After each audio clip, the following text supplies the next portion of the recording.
اسلام آباد میں تحریک انصاف کا مرکزی سیکریٹریٹ سیل کر دیا گیا۔ سی ڈی اے کا پی ٹی آئی کے مرکزی سیکریٹریٹ پر تجاوزات کے خلاف آپریشن، بلڈنگ بائی لاس کے خلاف ورزی پر عمارت کا ایک حصہ مسمار کر دیا گیا ہے اور نوٹس بھی جاری کیے گئے، لیکن تجاوزات نہیں ہٹائی گئیں، ایسا کہنا تھا ڈی سی اسلام آباد عرفان میمن کا۔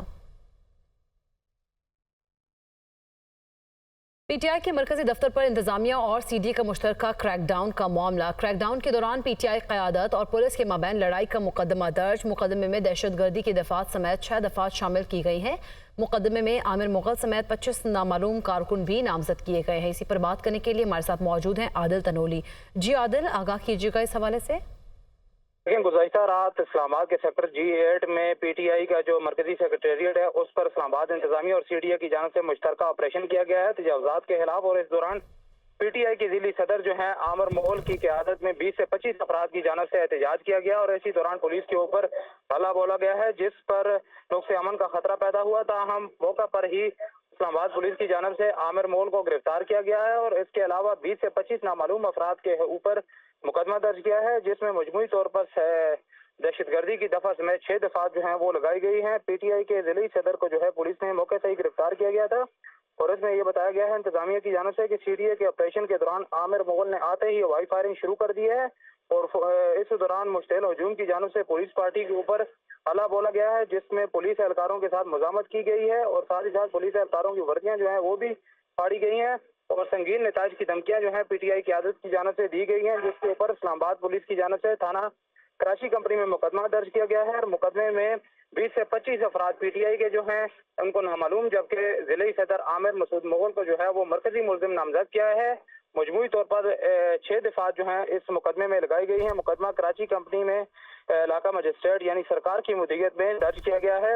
اس کے علاوہ پولیس کی جانب سے یہ بتایا گیا ہے کہ جو لوگ رات کو پولیس کے ساتھ مزاحمت کر رہے تھے ان کی گرفتاری کے لیے باقاعدہ طور پر ٹیمیں تشکیل دے دی گئی ہیں، کیونکہ 20 سے 25 افراد تھے جنہوں نے اسلام آباد پولیس کے ساتھ مزاحمت کی ہے۔ اسی طرح اس دوران سی ڈی اے کا عملہ اور ضلعی انتظامیہ کے جو افسران تھے وہ بھی موقع کے اوپر موجود تھے۔ تمام اہلکاروں کو اور جتنے بھی یہ لوگ ہیں جنہوں نے اسلام آباد پولیس کے ساتھ مزاحمت کی ہے، پی ٹی آئی کے سیکریٹریٹ کو سیل کرنے کے بعد سرکاری امور میں مداخلت کی ہے، ان کو گرفتار کر کے قرار وقعی سزا دلوائی جائے گی۔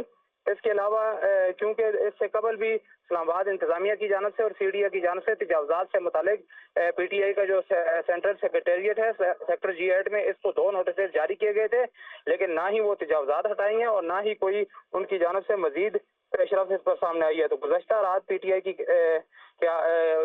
آئی کے جو سینٹرل سیکریٹریٹ ہے اس کے خلاف اسلام آباد پولیس کی جانب سے اور انتظامیہ کی جانب سے یہ آپریشن کیا گیا ہے تاکہ یہ تجاوزات ختم کی جائیں۔ ہمیں آگاہ کر رہے تھے۔ تجاوزات کے خاتمے کے لیے متعدد نوٹس جاری کیے۔ سی ڈی اے کا موقف ہے یہ۔ پہلا نوٹس 19 نومبر 2020، دوسرا 22 فروری 2021 کو جاری کیا گیا اور خلاف ورزیاں ختم کرنے کے لیے ایک اور نوٹس 14 جون 2022 کو بھی جاری کیا گیا۔ 4 ستمبر 2023 کو خلاف ورزیاں ختم نہ کرنے پر شوکوز نوٹس جاری کیا گیا تھا۔ احکامات پر عمل درآمد نہ کرنے پر 10 مئی 2024 کو پلاٹ سربمہر کرنے کے احکامات جاری کیے گئے۔ مذکورہ پلاٹ سرتاج علی نامی شخص کو الاٹ ہے۔ مذکورہ پلاٹ کا مالک کو متعدد بار نوٹسز بھی جاری کیے جا چکے ہیں۔ بلڈنگ قوانین پر عمل درآمد کرنے اور تجاوزات کے خاتمے کے لیے آپریشن عمل میں لایا گیا ہے۔ تجاوزات اور غیر قانونی تعمیرات کے خاتمے کے لیے مہم بلا تفریق شہر بھر میں جاری رہے گی۔ تجاوزات کے خاتمے کے لیے متعدد نوٹس جاری کیے گئے ہیں۔ سی ڈی اے کی جانب سے یہ موقف اپنایا گیا۔ ان تمام تجاوزات کو جو مسمار کیا گیا اس پر انہوں نے کہا کہ پہلا نوٹس 19 نومبر 2020 کو دیا گیا تھا، جبکہ دوسرا 22 فروری 2021 کو جاری کیا گیا۔ پی ٹی آئی رہنما عمر ایوب نے کہا ہے سی ڈی اے نے بغیر نوٹس کارروائی کی ہے۔ سی ڈی اے سے پوچھا کہ رات کے اندھیرے میں آپریشن کیوں کیا، معاملے کو احسن طریقے سے نمٹایا جا سکتا تھا۔ پولیس نے پی ٹی آئی رہنما عامر مغل کو گرفتار کیا۔ سی ڈی اے کے معاملے کو قومی اسمبلی میں اٹھائیں گے۔ مزید انہوں نے کیا کہا یہ آپ کو دکھاتے ہیں۔ انشاءاللہ تعالی ہم لوگ عدالت کے ذریعے ان کا مقابلہ بھی کریں گے، عدالت کے ذریعے ان کے خلاف ہم لوگ ایکشن بھی کریں گے، قانون کے عین مطابق ہوگا اور آپ دیکھیں گے انشاءاللہ تعالی اسمبلی میں جا کے ان کے ساتھ جو ہم لوگ کریں گے وہ بھی مثالی ہوگا۔ رات کے 12:15 بجے اسرائیل نما بلڈوزر سی ڈی اے آ کے ایک دفتر کو فتح کرنے کے لیے وہ آئی ہے اسلام آباد پولیس کے لیے۔ ہم لوگ عدالت سے اور پورے پاکستان کا اس وقت ایڈمنسٹریٹو سسٹم جو اپنے آپ کو کہتا ہے حکومت پاکستان، جو اوورال سٹرکچر ہے وہ اس وقت آپ دیکھیں کہ کیا ہو گیا ہے. اور ان حالات میں یہ بھی آپ کو میں بتا دوں، سرمایہ کاری کی بات کریں، ساری دنیا دیکھ رہی ہے. عقل کے اندھے ہیں یہ لوگ، ان کو نظر نہیں آ رہا یہ کہاں پہ جا رہے ہیں. یہاں پہ آئین اور قانون نہیں، یہاں پہ انویسٹمنٹ کدھر ہوگی جب رات کے آپ اسرائیل والا آپریشن کریں گے پاکستان میں. ایک جو ڈسٹرکٹ پریزیڈنٹ ہے ان کو اریسٹ کر دیا گیا ہے، ان کو ابھی بازیابی کے لیے یہاں پہ ہمارے وکلاء چلے گئے ہیں. اور ناظرین، عدالتی کارروائی کی نشریات کے خلاف پیمرا کی نوٹیفیکیشن کو لاہور ہائی کورٹ میں چیلنج کر دیا گیا ہے. درخواست میں پیمرا، وزارت اطلاعات و نشریات اور وفاقی حکومت کو فریق بنایا گیا. پیمرا کا عدالتی کارروائی کی نشریات کی بندش کا نوٹیفیکیشن غیر قانونی قرار دیا جائے، یہ استدعا کی گئی ہے. موجودہ درخواست کے حتمی فیصلے تک پیمرا کا نوٹیفیکیشن معطل کیا جائے. اس کے ساتھ ساتھ شہری مشکور حسین نے ایڈوکیٹ ندیم سرور کی وساطت سے درخواست دائر کی ہے. پنجاب حکومت نے chief justice Lahore high court کے حکم پر خصوصی عدالتوں میں ججز تعیناتی کا نوٹیفیکیشن جاری کر دیا ہے. وزیر اعلیٰ مریم نواز کی زیر صدارت کابینہ اجلاس میں خصوصی عدالتوں میں ججز کی تقرری کے منظوری بھی دی گئی ہے اور پنجاب کی 6 انسداد دہشت گردی کی خصوصی عدالتوں میں ججز کا تقرر کیا گیا ہے. نوٹیفیکیشن کے مطابق 2 اینٹی کرپشن اور ایک جج کی تقرری سروس ٹرائیبیونل اور کنزیومر کورٹ میں کی گئی ہے. ایڈوکیٹ جنرل پنجاب خالد اسحاق نے نوٹیفیکیشن کی کاپی عدالت میں جمع کرا دی ہے. تحریک انصاف کے سیکریٹری اطلاعات رؤوف حسن پر حملے کی تفتیش میں اہم پیش رفت سامنے آئی ہے. تفتیشی ٹیم نے ملزمان کا سراغ لگانے کے لیے خواجہ سراؤں سے رابطے تیز کر دیے ہیں. تفتیشی ٹیم کا اسلام آباد، راولپنڈی، خواجہ سرا کمیونٹی سربراہان سے رابطہ ہوا ہے. خواجہ سرا کمیونٹی کے صدور نے لا علمی کا اظہار کر دیا. خواجہ سراؤں کے سربراہان نے پولیس کو ملزمان تک رسائی میں مکمل یقین دہانی کرا دی ہے. تحریک انصاف کے سیکریٹری اطلاعات رؤوف حسن پر حملے کی تفتیش میں اب یہ اہم پیش رفت ہوئی ہے. اسی پر بات کریں گے. عادل تنولی ہمارے ساتھ موجود ہیں. عادل، آگاہ کیجیے گا اس اہم پیش رفت سے متعلق. ہاں جی، دیکھیں، پی ٹی آئی سیکریٹری اطلاعات رؤوف حسن پر حملے کی تفتیش جو ہے اس میں مزید پیش رفت سامنے آئی ہے. اسلام آباد پولیس کی جانب سے ملزمان کو ٹریس کرنے کے لیے جو ہے مختلف زاویوں سے تفتیش کا آغاز کیا ہے. پولیس کی اسپیشل انویسٹیگیشن ٹیم نے ملزمان کا سراغ لگانے کے لیے خواجہ سرا کمیونٹی سے جو ہے وہ رابطے تیز کر لیے ہیں. ذرائع کی جانب سے یہ بتایا گیا ہے کہ پولیس ٹیم نے اسلام آباد اور راولپنڈی خواجہ سرا کمیونٹی کے جو سربراہ ہیں ان سے رابطے کیے ہیں اور ویڈیو میں دکھائی دینے والے جو ملزمان ہیں ان کی شناخت سے متعلق پوچھ گچھ کی ہے. تاہم یہ بتایا گیا ہے ذرائع کی جانب سے کہ دونوں شہروں کے جو خواجہ سرا کمیونٹی کے سربراہ ہیں ان کی جانب سے مکمل طور پر فی الحال لا علمی کا اظہار کیا اور ساتھ ہی ساتھ خواجہ سرا کمیونٹی کی جانب سے پولیس ٹیم کو یہ یقین دہانی کروائی گئی ہے کہ وہ خواجہ سرا کمیونٹی جو ہے پولیس کے ساتھ مکمل تعاون کرے گی اور اسی سلسلے میں جتنا جو بھی تعاون ہو سکا ہے وہ پولیس کے ساتھ کیا جائے گا. تاہم ابھی تک اسلام آباد پولیس کی جانب سے اسپیشل انویسٹیگیشن ٹیم جو قائم کی گئی ہے انہوں نے راولپنڈی اور اسلام آباد کے جو خواجہ سرا کمیونٹی ہے ان کے سربراہوں سے رابطے کر کے ان کے بیانات جو ہیں وہ ریکارڈ کر لیے ہیں. کیونکہ اب پولیس ٹیم کی جانب سے یہ بتایا جا رہا ہے کہ اسپیشل انویسٹیگیشن ٹیم نے مختلف زاویوں سے تحقیقات شروع کر رکھی ہیں. جلد ہی ملزمان کو سراغ لگانے کی مدد جو ہے وہ مل جائے گی. جی صحیح، بہت شکریہ عادل تنولی، آپ ہمیں آگاہ کر رہے تھے.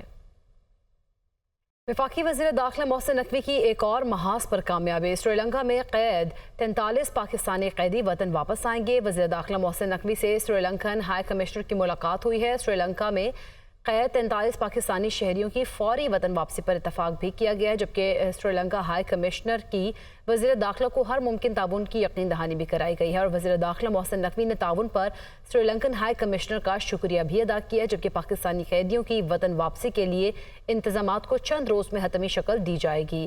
ملاقات میں سیکیورٹی اور انسداد منشیات کے سلسلے میں تعاون بڑھانے پر بھی اتفاق ہوا ہے. اور ناظرین، وزیر اعظم شہباز شریف کا اعلیٰ سطح کے وفد کے ہمراہ متحدہ عرب امارات کا اہم دورہ. یو اے کی قیادت سے ملاقاتوں میں 2 طرفہ تعاون اور سرمایہ کاری کے حوالے سے بڑی پیش رفت ہوئی ہے. اماراتی سرکاری میڈیا کے مطابق متحدہ عرب امارات نے پاکستان میں سرمایہ کاری کے لیے $10 ارب کی رقم مختص کر دی ہے. تفصیلات کے لیے رپورٹ دیکھیے.